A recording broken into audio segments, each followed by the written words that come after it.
Christian Ballard, Ballard Sports Media. This is the first time in a little bit. I've been working quite a lot. I know we went live for the second half last night of Alabama and North Carolina. Great game. Phenomenal finish for the Tide. Everything you wanted if you're an Alabama fan. Shout out to UNC, Armando Bacot, all those players, Coach Davis. Y'all had a heck of a run, had a heck of a season, have a great program, still going, and they're not going anywhere anytime soon. But now it's time to look towards what Alabama has been waiting for since 2004, when the last time they made it, the Elite Eight. Alabama set to play Clemson. Alabama downs North Carolina with a block at the end of the game, and the ball was blocked, and it flew around all sloppy and everything like that. 89-87, number 4 beats number 1. Now, Clemson, kind of a Cinderella team here. Not a lot of people expected this, I don't think. Number 6 taking on number 2, Arizona. 77-72, the final score there. P.J. Hall, he's pretty good, but it was Chase Hunter who led the Tigers to 18 points in this game. 8 of 15 on his field goals, 2 of 3 on his free throws, and it was just a really dominant performance. And I say all that about that game, and then you look at the Sweet 16 with Alabama, North Carolina. Grant Nelson putting up 24 points, outscoring Armando Bacot, who only had 19 points, 8 of 18 on his field goals, 3 of 4 from the free throw line. So I say all this, I mentioned the stats and everything to show that these two teams are ready to compete against each other. They're ready to go together. They're ready to face off. And if I recall, they met back in November. I kept thinking it was December, but I think it was November. And Clemson won in the ACC SEC Challenge 85-77. In that game, they led at halftime 33-32 over the Tide and went on a 52-45 run in the second half. Just turned on the Jets, kept going offense. P.J. Hall had 21 points. Mark Sears had 23 points. Clemson with 41 rebounds, 11 turnovers. Alabama had 7 turnovers, 41 rebounds. But there was just better field goal percentage and 3-point percentage for Clemson overall in that game. Now, that game doesn't matter today. I just thought that it would be interesting for you guys to know, hey, they've met before this year. And it's one thing, they've met before quite a few times in basketball, I'm sure, but, it's still, when you meet a team again in the postseason, when you played them in the regular season, I don't know, there's kind of two sides of the coin where, some people are going to say, oh, they beat them last time they played, they could do it again. And you're right. But then there's also the people like myself that say there's some revenge factor. And you would be right. Alabama could come into this game and do whatever they want to Clemson. But also, Clemson could come into this game and do whatever they want to Alabama. They could play safe, play defense, not try to score fast, or they could score as fast as they want to, and we could have like a 100-point game for somebody. I don't know. But when you look at this, you look at Clemson and what they are doing, in this tournament, what they've been able to do is outscore their opponents, get some blocks, and, they have quite a few rebounds and assists, and it really is almost a one-man show. I say that, but, I don't mean it. Like, you got Ian Shefflin and then Chase Hunter, but P.J. Hall, has gotten a lot of attention. Shefflin is a forward, and he's got 9.4 rebounds per game. Chase Hunter, 3.1 assists per game.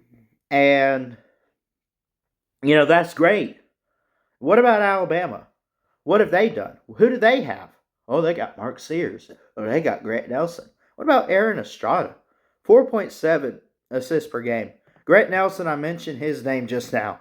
5.6 rebounds per game. Mark Sears, 21.5 points per game. That is good. Alabama with the matchup predictor, a 67.7, almost a 68% chance to win this game, leaving Clemson with about a 32% chance to win the game. Alabama is favored by 3.5.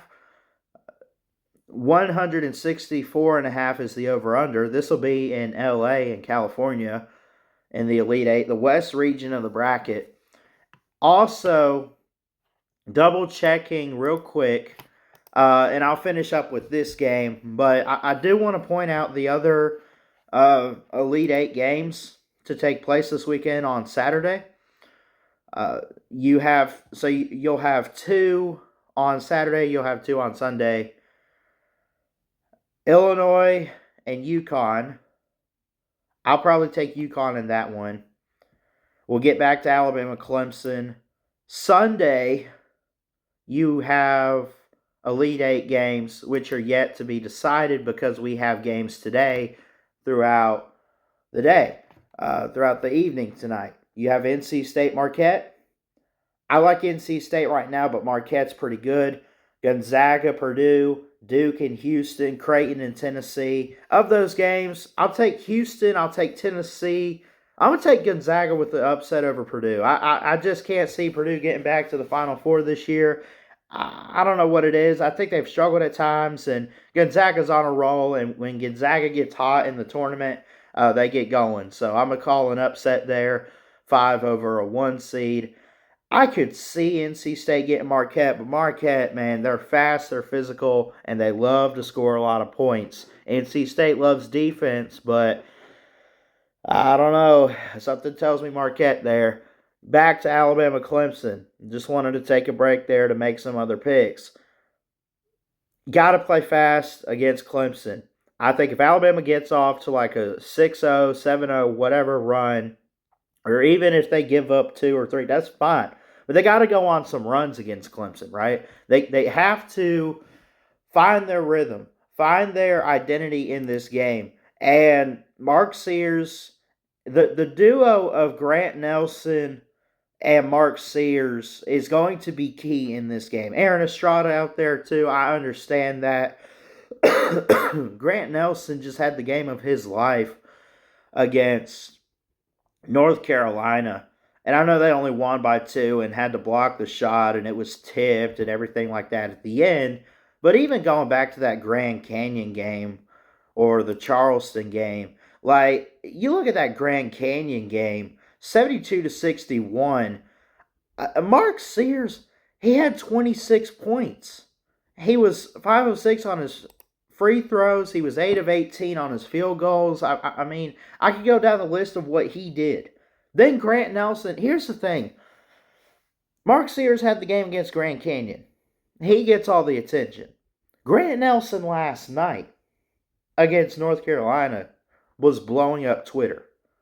Or X, whatever you want to call it. Who's next for Alabama? See, that's the thing. I'm not going to say Clemson doesn't have multiple guys, but it seems like it's just it's just PJ Hall or Chase Hunter. I guess you could say they are in the same boat, but like Alabama, I know from watching them that they have the depth and the guys to go and put up however many points they want to put up, and they could go down the court and they could challenge Clemson because they have speed, because they have physicality, because they have consistency, because they have multiple guys that want to find ways to score points. Clemson's not going to go into this game, guard Mark Sears, and get a victory because you'll still have Aaron Estrada and you'll have Grant Nelson out there. Does Clemson have enough to where they can guard all 3 of those guys? That's the big question for Clemson is, do we have enough guys out there that we trust that we could go out there and guard everybody for Alabama? I think they could. Now, I'm going to predict an Alabama win. I'm an Alabama fan. And I'm just really confident this year that Alabama could get it done. But it wouldn't surprise me if Clemson found a way to pull this off. You know, I mean, Arizona's no slouch. That's a good team to beat. But what was a better win? Alabama over UNC or Clemson over Arizona? A 4 over a 1 or a 6 over a 2? Like, what's better? I got to hear from you guys on all this in the comments. I love you guys. I'm not one for score predictions in basketball, but I am confident Alabama could win this game. And I I don't know. I have been telling people, give Nate Oates some time. Give him some credit. Give him some time. Give him some time. Like, he'll get it done eventually. It should not surprise anybody at this point. You just beat North Carolina. You just beat Armando Bacot. He's him, right? Like, he's one of the best in basketball, in college basketball today. He really is. He's a good player. He's a bad dude, right? You take care of North Carolina and what Hubert Davis has done the past few years, and maybe you could say, "Oh, well, North Carolina got all caught up in emotions," and that's possible. But a win is a win for Alabama and for any team in college basketball in March Madness. A win is a win. You go down the court, you shoot the ball, you get more points, you get out of there with a victory. Alabama shows that they can score however many points they want to at the right moment. If they just stay focused and come together at the right time as a team, they can get it done. And now look where they are. They're in the Elite Eight for the first time since 2004. They've never made a Final Four, and all they got to do is take care of Clemson. I think they could do it. I'm not one for score predictions in this one. I would not be surprised if it's defense, but I would honestly kind of expect high scoring. I'm not saying it's in the hundreds or whatever, but somewhere in the 80s to 90 range. And Alabama probably comes out with a victory here. If Clemson does it, I'll eat my crow. I'll come on here cry about it, but uh, it's Alabama is not the same team they were when they played Clemson in November.